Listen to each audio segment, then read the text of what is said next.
जो लोग चेकर के रूप में पंचायतों में काम कर रहे हैं, उनको कई सारी दिक्कतें आ रही हैं, प्रश्न उनको समझ में नहीं आ रहा है, चाहे वो हिंदी में हो या इंग्लिश में। तो हम यहाँ डिस्कस कर ले रहे हैं हिंदी और इंग्लिश दोनों पीडीएफ को लेकर के कि किस सवाल का क्या मतलब है और आपको उसके अकॉर्डिंग क्या ऑप्शन ऑप्ट करना है, वहां पे क्या ऑप्शन चूज करना है आपको। क्योंकि कई बार हम देख रहे हैं, हमारे पास कई लोगों का कॉल आ रहा है कि वो लोग मतलब उल्टे सीधे ऑप्शन सेलेक्ट कर ले रहे हैं, जिसकी वजह से हो सकता है कि बेनिफिशियरी का नाम मतलब डिलीट भी हो सकता है। एग्जाम्पल के लिए आप देख सकते हैं कि या डिस्प्यूट, ये वो मैटर डिस्प्यूट में जा सकता है। एग्जाम्पल के लिए देख रहे हैं कि हमने ये दो पीडीएफ लिया हुआ है, दो अलग अलग लोगों का ये पीडीएफ है, और इसमें यही है कि इन लोगों ने देखिएगा कि कुछ कुछ ऑप्शंस गलत ऑप्ट करके रखा हुआ है। पहले ऑप्शन देख लेते हैं इसमें। ऊपर तो ऐसा कुछ है नहीं, फैमिली है, डिटेल्स वगैरह दिया है, नाम और जॉब कार्ड नंबर दिया हुआ है। इसके बाद इंग्लिश ऑप्शन पे देखिए, पहला दिया हुआ है, is the house owned by you और एनी डिक्लेयर्ड फैमिली मेंबर। अब इसका सीधा कहना है, पूछना ये क्वेश्चन ये पूछ रहा है कि आप जिस हाउस का फोटो खींचने वाले हैं या जिस हाउस को आप इंस्पेक्ट कर रहे हैं, क्या वो हाउस, उसमें रह रहे फैमिली क्या है, फैमिली का ही है या उस फैमिली के किसी एक मेंबर का है वो आवास। तो ये देखिए यहाँ पे लिखे हुए हैं कोई नो, हमारे पास किसी का पीडीएफ आया था, उन्होंने ये नो लिखा हुआ है।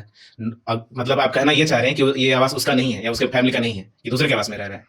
हम 100% श्योर है कि वो ऐसा नहीं होगा, ऐसा केस नहीं होगा। जैसा उससे बात हुआ था हमारा, उसने बताया कि नहीं उसका अपना ही घर है, तो अपना ही घर है तो यस लिखेंगे ना, उसके नाम पे है। यहाँ भी देखिए, यहाँ पे चलिए राइट साइड में, तो यहाँ पे इन्होंने सही लिखा है, ये हिंदी वाला है।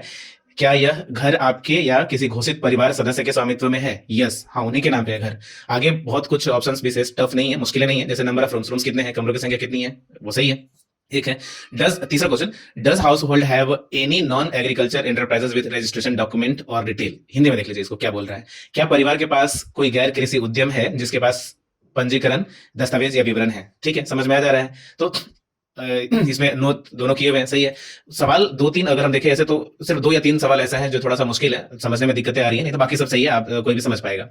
तो इसलिए हम टू द पॉइंट उसी सवाल का डिस्कस करेंगे जिसमें दिक्कतें आ रही हैं। जैसे ये सवाल है कुछ, आपके परिवार में सबसे अधिक आय अर्जित करने वाले सदस्य कौन है, नाम उसका डाल देना है। सबसे ज्यादा जो आय करता है उसका एनुअल इनकम क्या है, वार्षिक आय क्या है उसका डाल देना है यहाँ पे। फिर लाभार्थी के वर्तमान घर में पक्की दीवार है, नहीं, ठीक है, इन्होंने भी यही डाला। Does the current house of the beneficiary has a पक्का वॉल, नो, ठीक है। Does the current house of the beneficiary has a पक्का रूफ, नो, ठीक है। यहाँ तक तो समझ में आ जा रहा है, सभी लोग समझ आ रहे हैं। एक नेक्स्ट ऑप्शन आ रहा है, देखिए, डज बेनिफिशियरी और any declare family member have land to construct the house. ये ऑप्शन कई बार कंफ्यूजिंग हो जा रहा है। क्या लाभार्थी या कोई घोषित परिवार सदस्य के पास घर बनाने के लिए जमीन है? तो जमीन है तो यस करना है, क्योंकि जो जहां पे रह रहा है, जहां पे वो पहले से कच्चा मकान या पुराना मकान में रह रहा है, वो तो फैमिली मेंबर में ही किसी का होगा ना जमीन, तो इसलिए उसको यस करना है। और अगर कई केसेस में ऐसा होता है कि उसके पास अपना जमीन नहीं होता है, तो जब जमीन नहीं रहे उसी केस में नो लिखना है। नेक्स्ट है, हिंदी में देख ले, क्या आप किसी समावेशन मानदंड में आते हैं? ये सबसे ज्यादा कंफ्यूजन क्वेश्चन आ रहा है, कई बार लोग बहुत कंफ्यूज हो जा रहे हैं इसमें। तो क्या आप किसी समावेशन मानदंड में आते हैं? यहाँ देखिए इंग्लिश में क्या पूछ रहा है, do you belong to any of the inclusion criteria. Inclusion criteria दो वर्ड होता है, एक इंक्लूजन और एक एक्सक्लूजन। तो इंक्लूजन का मतलब होता है समावेशन और एक्सक्लूजन का मतलब होता है निष्कासन।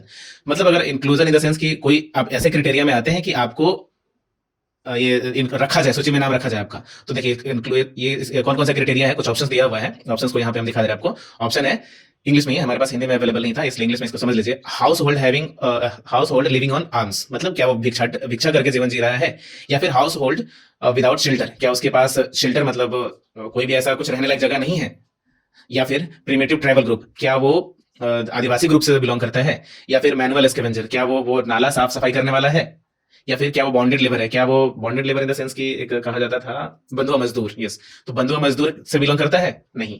हाँ या नहीं आपको, अगर इन पांचों क्राइटेरिया में से कोई भी एक होगा, अगर कुछ भी होगा, भिक्षाटन करने वाले लोग हों या फिर बिना किसी शेल्टर के रहने वाले लोग हों ऐसे ही, या ट्राइबल ग्रुप के हो, मैनुअल स्कैवेंजर हो या बॉन्डेड लेबर हो, अगर इस ऑप्शन में से कोई आता है तो उसको टिक आउट करिए, otherwise none of the above करिए।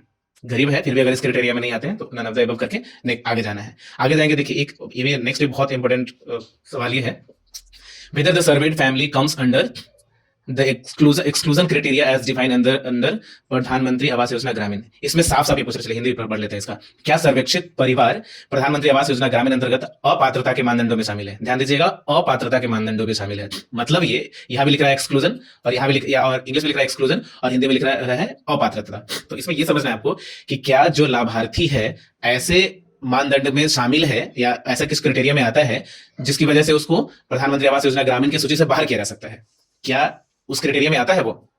देखिए यहाँ पे इन्होंने यस लिखा हुआ है, इनको शायद समझ में नहीं आया। ऊपर लिखे हैं कि मकान कच्चा है, दीवार भी कच्चा है, लेकिन ये प्रधानमंत्री आवास योजना का जो क्राइटेरिया होता है उसको फॉलो नहीं कर रहे हैं, वो अपात्रता के मानदंड में चले जा रहे हैं, तो इसको यस नहीं करना है। अगर वो एलिजिबल है, अगर वो किसी भी तरह से एलिजिबल है प्रधानमंत्री आवास योजना के लिए, तो उसको यस नहीं करना है, नो करना है, क्योंकि उसको आप यस कर रहे हैं, इसका मतलब उसको आप अपात्र कर दे रहे हैं योजना के लिए, अयोग्य हो जाएगा वो। आपको अगर अयोग्य करना है तो यस करिए, अगर योग्य है बेनिफिशियरी तो फिर वैसे कंडीशन में आपको नो करना है। ये समझ लेते हैं अच्छे तरीके से। नेक्स्ट अगर हम देखें, अगला यहाँ सवाल है, तो बाकी इसके बाद हाउस इंस्पेक्शन है। हिंदी में कुछ सवाल है, जैसे संबंधित परिवार राज्य सरकार द्वारा परिभाषित परिवार के तहत आते हैं। ये इंग्लिश में भी सवाल होना चाहिए था, जैसे ठीक है, होगा, हो सकता है इंग्लिश में भी हो, यहाँ पे नहीं दिख रहा हो मैं भी, तो ये देख लीजिएगा। क्या सर्वे, ये दूसरा सवाल है, क्या संबंधित परिवार राज्य सरकार द्वारा परिभाषित परिवार की परिभाषा के तहत आते हैं। मतलब यहाँ पे बंदे ने नो कर दिया है।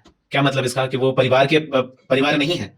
अगर वो परिवार नहीं था तो आपने सर्वे कैसे कर दिया, और अगर सर्वे किया है आपने परिवार है, तो यहाँ पे नो क्यों लिख रहे हैं। ऐसा नहीं होता है, वो परिवार है, आपने सर्वे किया है, अगर परिवार है तो यस करिए। अगर आपको सही में लगता है कि गलती से उसको सर्वे कर दिया गया है या फिर इंटेंशनली गलत किया गया है सर्वे, तो आप वैसे कंडीशन में नो कर सकते हैं। परिवार की परिभाषा सिंपल है कि आप कोई भी अगर फैमिली मेंबर है, माँ बाप को भी अगर मिला हुआ भी है, और उसका बच्चा अगर शादीशुदा है और अलग रह रहा है, तो वैसे कंडीशन में उसके बच्चे का भी एक अपना अलग परिवार होगा, और उसको एक यूनिट हम लाभ दे सकते हैं। तो ये सब चीज समझ लीजिएगा चीजों को। यहाँ पे सिर्फ इतना ही डिफाइन करना है आपको कि वो क्या एक परिवार है। अगर परिवार है तो यस होगा। संबंधित परिवार विस्तारित परिवार के रूप में रहते हैं। क्या संबंधित जो परिवार है वो विस्तारित परिवार के रूप में रहते हैं, यहाँ पे आप यस कर सकते हैं। क्या उनके अलग पक्का आवास अथवा अलग पक्का कमरा उपलब्ध है। अगर पक्का कमरा पक्का आवास उपलब्ध है तो यस लिखिए, अदरवाइज नो लिख के कंटिन्यू कर सकते हैं। इसके बाद ओल्ड हाउस इंस्पेक्शन आता है। इंग्लिश में ओल्ड हाउस यहाँ इंस्पेक्शन लिखा हुआ है, यहाँ हिंदी में पुराने घर का निरीक्षण लिखा हुआ है। तो इसको आप जियो टैग करना होगा, जियो टैग करके और फिर प्रोसीड कर सकते हैं नेक्स्ट। तो यही 2-3 ऐसे क्वेश्चन थे जो लोगों को समझ में नहीं आ रहे थे, और कई बार हमारे पास कॉल आ रहा था अलग अलग, तो हमने सोचा इसका एक वीडियो बना के आपको दे दिया जाए ताकि सहूलियत हो और बहुत सारे कॉल से बहुत सारा कंफ्यूजन ना हो। तो ये क्लियर हो लीजिए। अगर समझ में नहीं आए तो इस वीडियो को दोबारा देख लीजिएगा, ठीक है। Thank you.